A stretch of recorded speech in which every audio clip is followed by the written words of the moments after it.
Hey guys, welcome back. In this video, I will show you how to create YouTube video gallery in WordPress. Let's get started. In order to do this, we need to install a plugin. So scroll on right here until you can see the option for plugin. Click on this add new plugin right here.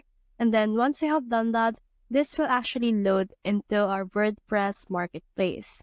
Now in here, let's click on this search bar and search in here for YouTube video gallery. So let's search in here for that. And then once you have typed the ones that you have want to search, just head over and then search for this one. And you should be able to see apps related to that. So you can see this YouTube video gallery by eMarket Design. Click on this one. Then once you have clicked on it, head over and install this particular plugin. As you can see right now, it's been installing.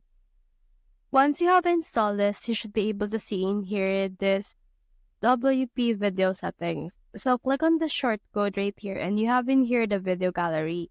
So taking this, we can head over and copy the video gallery that we have right here and then add this to a page that we have.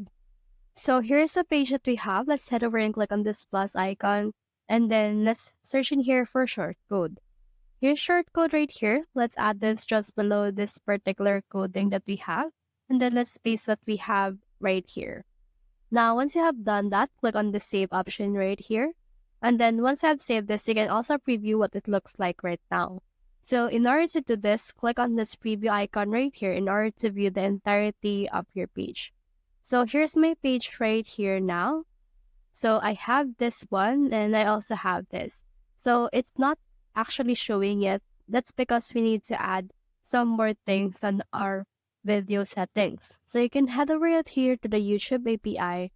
And then once you click on it, you should be able to see in here a subscription option. And in here, you just need to head over and subscribe to their plugin in order to get imports from your YouTube channel itself in order to make it show right here. So that's the whole process. If you have found this video helpful, simply leave a like below or subscribe because it helps reach more people. See you soon.